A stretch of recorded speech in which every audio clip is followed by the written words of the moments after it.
Hey y'all, it's your boy Big Alice on 2K19 back at you with a new video today. So I decided to make a short, watered down educational video that I'm doing not only just for fun but also a class that I got for school. Just keep in mind that I'll probably make more of these later on in the future. So if you want me to talk about whatever subject it may be, history, math, science, crime, anime, video games, or TV shows, or sports, just let me know down in the comment section below. But with further ado, let's get into it.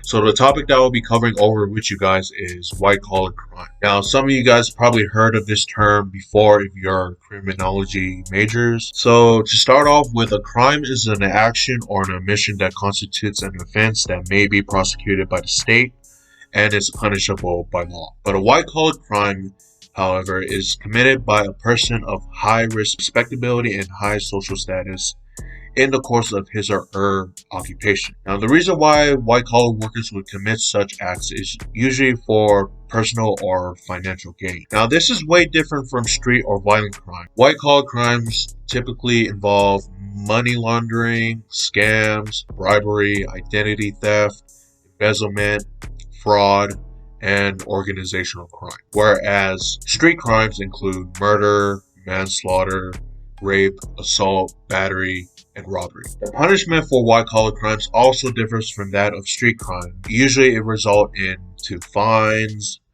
home detention, paying the cost of prosecution, forfeitures, restitution, supervised release, and or some sort of imprisonment. White-collar crimes, ironically speaking, are more serious matter than street crime because it affects upon everyone, whether it be within the workforce or the company's clients. Whereas street crimes usually affect one person or a small group of people.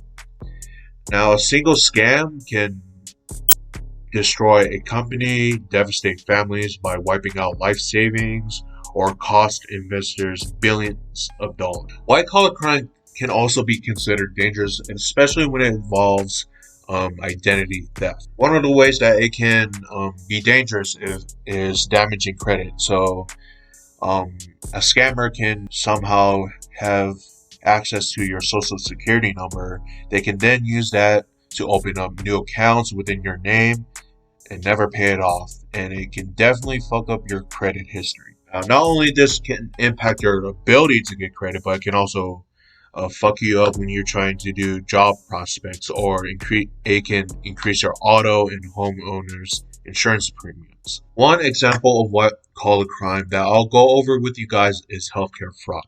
Now, healthcare fraud is committed by medical providers, patients, and others who intentionally deceive the healthcare system to receive some unlawful benefit or payment. I specifically chose this example because healthcare is by far the largest industry in the American economy. It basically accounts for about 15% of the U.S.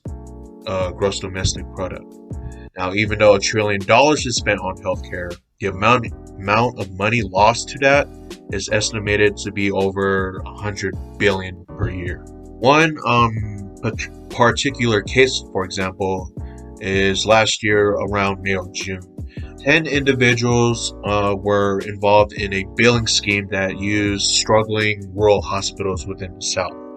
Now, according to the indictment announced in June, the conspirators billed private payers approximately $1.4 billion for laboratory testing claims, out of which they were paid about $400 million. The scheme allegedly involved the takeover of small rural hospitals that were often experiencing financial hardships and using them as a means to bill private payers for expensive urinalysis, drug, and blood tests that were largely performed at outside laboratories despite claims stating they were done in-house. The conspirators also reportedly negotiated under reimbursement rates for tests done within the rural hospitals versus outside laboratories.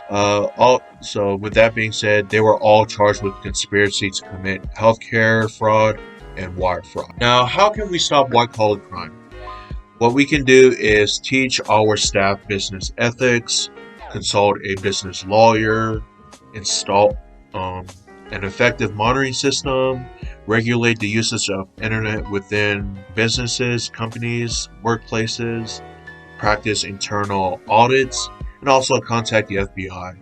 They deal with this stuff because white collar crimes not only can occur within a state level but within a nationwide level. And it involves taxpayer money. That is all I have for the video today. I wish I could go into further detail, but I didn't want to bore you guys out or make this video 10 minutes or longer just to lecture on you guys about white collar crime. But as I said before, if you guys want me to do another one of these short educational videos, just let me know down in the comment section. If you guys like this video, you hit that like or subscribe button and comment down below. If you guys dislike this video, just hit that dislike button. I mean, it's not as important, but hopefully you guys learn from what I'm teaching you guys today. But that is all I have for you guys. It's your boy Big Alson 2K19, and I'm out. Peace out.